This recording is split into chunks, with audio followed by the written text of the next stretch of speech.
I'm Jimmy. And I'm Timmy. And this is Sock O'Clock News. In our first news story today, the new washing machines in the residence halls and West Campus of Georgia College are posing a major danger to the sock community. Concerns over the safety and reliability of the new washing machines have sparked many socks to avoid using them. Many claim they would rather be a dirty sock than a missing one. This recent outcry has left many socks traumatized for their lives. An ongoing investigation is currently being held to determine the safety concerning the washing machines. However, the school has yet to issue a suspension on their use. In other news, Milledgeville's favorite sock sweetheart, Miss Daryl White, has gone missing. Lifelong partner and husband Terrell White has gone out to the public crying for help. This situation has made the Sox community incredibly distraught. The Whites family hasn't experienced such an incident since one of their members contracted stripoitis and was faced with immediate banishment. While the Sox police continue to search for Miss White, the Sox community has asked all those with available hands and feet to provide any possible information that could help and aid finding Miss White's whereabouts. In more exciting news, the city of Milledgeville has officially voted on the best houses in town available right now for purchase. With a sleek black and leather design, the Oxford home is perfect for a family looking for privacy and comfort with that fancy touch. Or perhaps you prefer a home with a more breathable space and room for an energetic family. Then look no further than Niki Establishments. Whatever kind of home you're looking for, Milledgeville has the best picks to choose from. In a recent turn of events, there has been a steady decline of deaths in the sock community with the arrival of the town's new sock seamstress. Many socks that were facing life-threatening situations are now walking out of the seamstress's office with brand new patches and repairs. Even the holeless socks in the street are given a chance at a new life.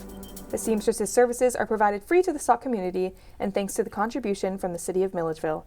Now no sock should have any excuse to be walking around with holes in public. Now to weather with Sam Sparks. Thanks, Jimmy and Timmy. Good afternoon, folks. As you can see behind me, we have a massive hurricane of cats and dogs raining down the East Coast, leaving mountains of fur all over beaches and residential areas. These conditions are said to continue throughout the 5-day week, but to expect sunny skies this weekend. Make sure to get your fur-free ponchos at the nearest gas station or grocery store, as well as stainless steel umbrellas to keep safe on the way to the office this week. This is said to be a Category 5 dog disaster, so make sure to stay safe out there and keep your loved furry friends inside from this horrible tragedy sweeping our nation. Back to you, Jimmy and Timmy. Thanks, Sam. Now on to sports with Just Ron. Thank you, Timmy and Jimmy. I'm Just Ron, here to just talk about sports. As we all know, the Olympics closing ceremony occurred on August 11th, where the U.S. ended with 40 gold medals, 44 silver medals, and 41 bronze medals, making the total amount of medals won 125 medals. There are many inspiring moments for the Team USA. In gymnastics, the U.S. women's team won gold, while the men's team secured bronze. Sadly, one of the U.S. women's gymnastics girls, Jordan Childs, lost her bronze medal due to her score appeal being late. More on the stories linked below. In track and field, there was a touching moment between Tara Woodall and her husband, Hunter Woodall, after she won gold in the women's long jump. Sports with Just Ron is over. Back to you, Timmy and Jimmy. Thanks, Ron. Now from Hurdy Hall, here's Judith Hops. Thank you, Timmy and Jimmy. I'm Judith Hobbs, like they said, and I've got quite the tale for you. Reported just a few days ago, I stand on the site of what seems to be a recreation of Night at the Museum here at the Natural History Museum in Hurdy Hall on the campus of Georgia College and State University. Somehow, by an unknown force, all the animals in the museum have been coming to life during the nighttime hours. Once it's dark out, you better watch out. Now we'll hear from a witness who was just attacked by a bobcat on her walk yesterday. Yeah, so I was just on the way to the planetarium trying to do my astronomy assignment, and it was really late at night. I was like, okay, whatever, like, I'll just go. But I walk into the museum, and little did I know I was not alone. As soon as I opened the door, the bobcat starts to move a little bit, and I was like, no way, like, I'm crazy. But then its eyes started to glow red.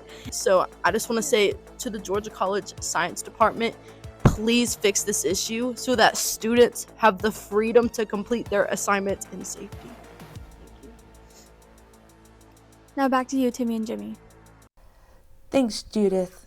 Now, with a murder on the dance floor, here's Scarlet Mustard. Thank you, Jimmy and Timmy. Tonight we have a story that might sound like something out of a disco thriller, but it's very real and far from fiction. In the latest news on campus, there has been a murder on the dance floor. This morning, a freshman, Somebody Jones, was found dead at the center of the scene. Reports indicate that a disagreement broke out over a dance move. We have found footage from the party. Viewer discretion is advised.